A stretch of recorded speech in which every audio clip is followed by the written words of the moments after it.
കുറ്റ്യാടി കാവിലുംപാറ പഞ്ചായത്തിലെ മാമ്പിലാട് തോട്ടക്കാട്ടിൽ സുലഭി എന്ന പ്രാണിയുടെ ആധിക്യം കാരണം 20ഓളം കുടുംബങ്ങൾ ഭീഷണിയെ തുടർന്ന് ഇതിനോടകം തന്നെ 5 കുടുംബങ്ങളാണ് ഇവിടെ നിന്ന് വീട് ഒഴിഞ്ഞുപോയത്. 2 ആഴ്ച മുൻപാണ് കാവിലുംപാറ പഞ്ചായത്തിലെ മാമ്പിലാട് തോട്ടക്കാട്ടിലെ വീടുകളിലേക്ക് സുലഭി എന്നുൾപ്പെടെ പല പേരുകളിൽ അറിയപ്പെടുന്ന പ്രാണികൾ കൂട്ടത്തോടെ എത്താൻ തുടങ്ങിയത്. രാത്രിയാകുന്നതോടെ വീടുകളിൽ മുഴുവനായും പ്രാണി നിറയും. വീടിന്റെ ഭിത്തികളും നിലവും റൂമുകളും അടുക്കളയും വിറകുകൂടയും എല്ലാം പ്രാണികൾ കൈയടക്കിയതോടെ 5 കുടുംബങ്ങൾ ഇവിടെ നിന്നും മാറി താമസിച്ചു. മറ്റുള്ളവരും താമസം മാറാനുള്ള തയ്യാറെടുപ്പിലാണ്. സന്ധ്യാസമയത്തോടെ വീടുകളിലെത്തും. നേരം പുലരുന്നതോടെ പ്രാണികൾ തിരികെ പോകും. സമീപത്തുള്ള റബ്ബർ തോട്ടത്തിൽ നിന്നാണ് പ്രാണികൾ എത്തുന്നതെന്ന് നാട്ടുകാർ പറഞ്ഞു. തോട്ടത്തിൽ കാട് കരിക്കുന്നതിനായി വ്യാപകമായി കെമിക്കൽ അടിച്ചതോടെയാണ് പ്രാണികൾ തോട്ടം വിട്ട് വീടുകളിലേക്ക് എത്തുന്നതെന്നും പ്രദേശവാസികൾ പറഞ്ഞു.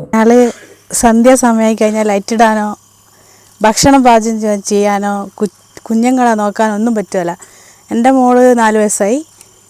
മോളെ ഞങ്ങൾ താഴെ വീട്ടിൽ കൊണ്ടാക്കിയിട്ട് രാത്രി ഉറക്കമോ ഭക്ഷണം കൊടുക്കുന്നതിന് രാവിലെ പിന്നെ ഇങ്ങോട്ട് വരും. അങ്ങനെയാണ് ഇപ്പോൾ 2 ആഴ്ച തുടർച്ചയായിട്ട് ഇങ്ങനെ തന്നെയാണ് ചെയ്യുന്നത്. വലിയ ബുദ്ധിമുട്ടല്ലേ? വലിയ ബുദ്ധിമുട്ടാണ്. വീട് ഇവിടെ ഞങ്ങളെ മേലെ വീട്ടിലുള്ള ആൾക്കാർ 6 മാസത്തോളം വാടകയ്ക്കെല്ലാം പോയ ആൾക്കാരുണ്ട്. ഇപ്പം ഞാളും ഏകദേശം അങ്ങനെ പോകേണ്ട ഗതിയിലായി. റബ്ബർ തോട്ടത്തിലുള്ള പ്രാണിയാണ് ഇത്. അപ്പോൾ അവിടെ മരുന്നടിക്കുന്നുണ്ടാണെന്നാണ് തോന്നുന്നത്.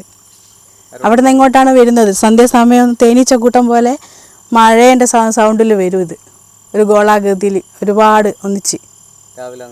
രാവിലെ കാണൂല, അങ്ങനെ കുറവായിരിക്കും, ഇത്രക്കാരുണ്ടാവില്ല.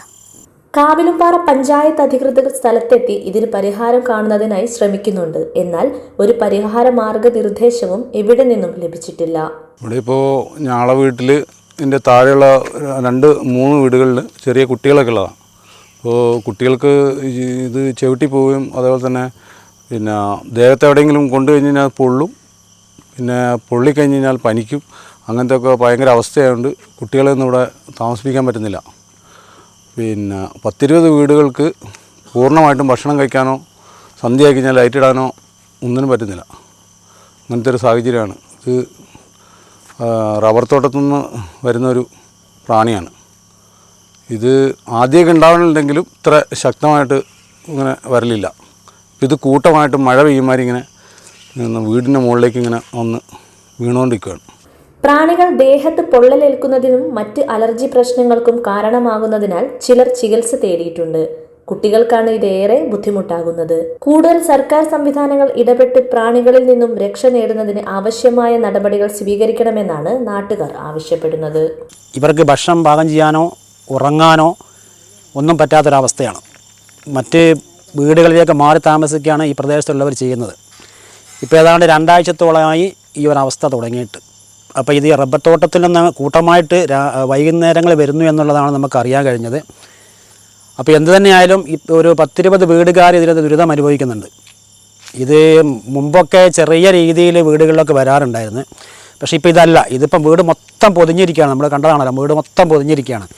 അപ്പോൾ ഇവർക്ക് പിന്നെ ഇവരെ വീടുകൾ താമസിക്കാനും ഭക്ഷണം പാകം ചെയ്യാനും കുട്ടികൾ നോക്കാനും ഒന്നും പറ്റുന്നില്ല. എല്ലാം ചെറിയ കുട്ടികളൊക്കെ ഉള്ള വീടുകളാണ്. അപ്പം ഞാനിപ്പോൾ ഈ ജനപ്രതിനിധി എന്ന നിലക്ക് ഇത് വേണ്ട പിന്നെ ആളുകളെ അധികാരികൾ മുമ്പിൽ എത്തിച്ച് അതിന് വേണ്ട നടപടി സ്വീകരിക്കാനുള്ള ശ്രമങ്ങൾ നടത്തുന്നുണ്ട്. എല്ലാവരും അതുമായിട്ട് സഹകരിച്ച് ഇവർക്ക് സ്വൈര്യപരമായ ജീവിതം മുന്നോട്ട് കൊണ്ടുപോകാൻ ഒരു അവസ്ഥ ഉണ്ടാക്കണമെന്ന് തന്നെയാണ് എനിക്ക് പറയാൻ.